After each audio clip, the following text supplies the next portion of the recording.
Money has a quiet way of talking to you, doesn't it? It's not out loud, it's not direct, but through the numbers, through those balances, through the statements, through those constant notifications. And they send us subtle messages. You're doing okay. Sometimes it's not that, it's you're behind. And sometimes it's you should be further along by now. And over time, those messages start to feel personal, don't they? Not about money, but about you as a person. Friend, if your confidence rises when your balance goes up and sinks when it goes down, you're not shallow, you're human. But what if money was never meant to define you in the first place? What if your wallet was never supposed to tell you who you are? Today we're setting that weight down. So here's the question you and I are answering today. Why isn't your worth found in your wallet? And here's what you're going to walk away with. You're going to understand why money feels so tied to our identities. And you're going to feel less shame about the ups and downs you've had because, listen, we've all had them. And you're going to learn how to anchor your worth somewhere steady and safe, no matter what the numbers say.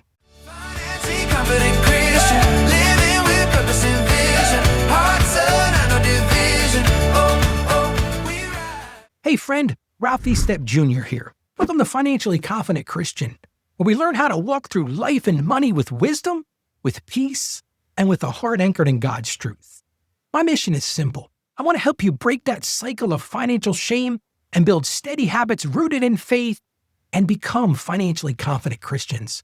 I am really glad you're here today. Yesterday, we talked all about shifting from that consumer mindset to biblical stewardship. And that conversation was about posture and how you hold money. But today we're going to go even deeper. We're going to talk about identity. Because even when your habits improve, even when you start to make wiser choices, your sense of worth can still quietly rise and fall with money. And that can drain the life out of you. So let's talk about that today. A listener sent in this question. Ralph, why do I feel better about myself when my bank account looks good and worse about myself when it doesn't? And friend, that's an honest question. That's a vulnerable question. It's a brave question. And if you've ever felt that same way, you're not alone feeling that way. I felt that same way so many times in my life. But let me ask you something. Have you ever checked your balance and felt a rush of relief because it was higher than you expected? Hey, look at this. I can't believe it. It just doesn't make any sense. Or you looked at it and you felt your stomach drop. Like you did something wrong. Like, I'm the problem here. Well, if money has ever made you feel more confident or more ashamed, that doesn't mean anything is wrong with you. It means money has been asked to carry a burden it was never designed to hold in the first place. But here's the truth. Money is a shaky place to build your identity. Why? Because money moves. In all of our lives, it fluctuates. Like me, it disappears. And it surprises you. And when your worth is tied to something unstable, your peace becomes unstable too. And that anxiety you feel, that's not failure, that's misplacement. Big word. And I've walked with people who made more money than you can ever imagine, and they still feel unsecure. And I've walked with people who had very little, I'm talking about just enough to survive. And they carried with them a deep peace like you can't even fathom. The difference was never the money. It's always where they found their worth. That was the secret to it. And I once talked with someone who said this, Ralph, I only feel like I'm doing well when my numbers go up. And I felt bad for that person because then life hit. Then unexpected bill, a hard season, a drop in income. The numbers fell. And so did their sense of value. And they told me, they said, Ralph, I feel like I'm failing at life, even though I know this isn't my fault. It wasn't their fault they lost their job. It wasn't their fault that this surprise bill. It wasn't their fault their kids were sick. It wasn't their fault they had an emergency dental thing. And I would love to tell you we fixed everything overnight, but we didn't. What we did was we started separating identity from income. And when we did that, over time, slowly, the pressure eased a bit. So here's the deeper question today. Who gets to tell you who you are? Is it your wallet or is it your Father in heaven? Because those two voices tell very different stories.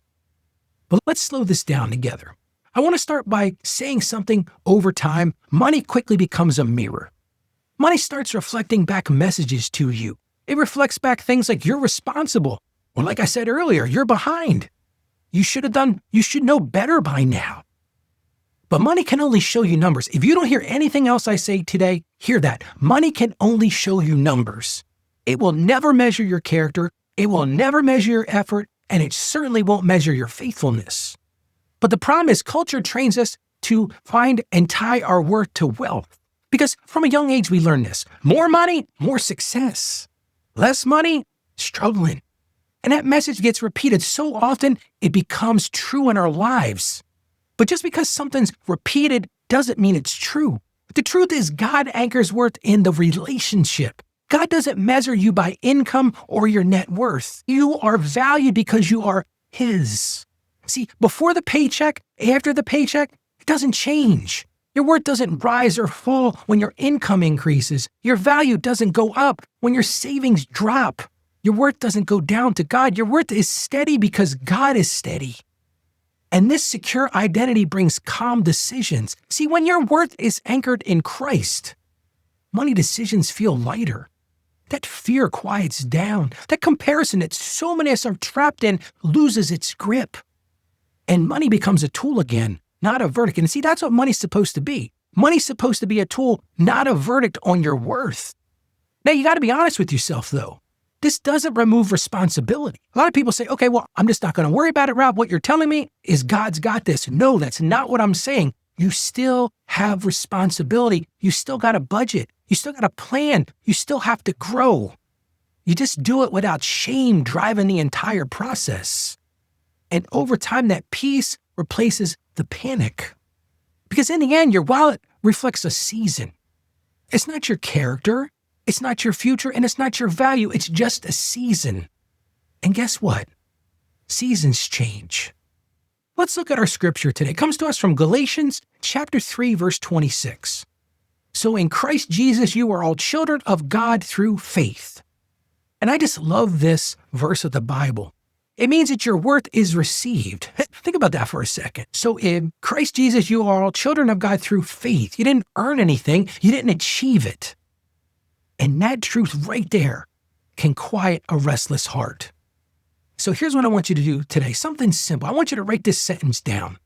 And I want you to write it down a couple times. I remember when I was in school, we got in trouble in school. We had to write the same thing 10 times on a piece of paper. I want you to think that same thing today. But this is what I want you to write down. My worth is in Christ, not my wallet. My worth is in Christ, not my wallet. I'm going to say it one more time. My worth is in Christ, not my wallet. And then put it somewhere you're going to see it. And when money tries to shout at you, when it tries to speak louder, let that sentence speak back. How about we pray together? Lord, thank you for calling us your children. Help us release the false identities we've built around money. Teach us to rest in who you say we are, not what the world tells us or what our bank account balance tells us. Calm our hearts, Lord, as we learn to trust you. And we ask this in Jesus' name. Amen. Friend, if this touched something tender to you today, you don't have to carry this alone anymore. The Financially Confident Christian community is a safe place. It's a place with no judgment, no shame, and absolutely no pressure. And people often tell me, Ralph, I finally feel safe talking about money again. And friend, you're welcome here. Join us at financiallyconfidentchristian.com/join. Again, that's financiallyconfidentchristian.com/join. I would love for you to come and join us. Friend, your value was settled long before your first paycheck, and it will remain steady long after your last one. No balance can add to it, and no mistake can take it away. You are already loved. You are already secure. And listen to me, you are already enough. And tomorrow we're going to continue this conversation, and we're going to talk about how renewing your mind can lead to financial freedom. We're going to talk about how the thoughts you rehearse shape the choices you make, and how real financial freedom starts in your mind, not in your bank account. Going to be a great show tomorrow. And if today's episode brought relief, I want to encourage you to share it with someone who needs a gentler voice around money. So many of us carry that shame, but this show isn't about financial shame. It's about learning to walk in wisdom, learning to be financially savvy, and in the end, truly becoming a financially confident Christian. God bless you, friend, and you have a great day today. Financially confident Christian.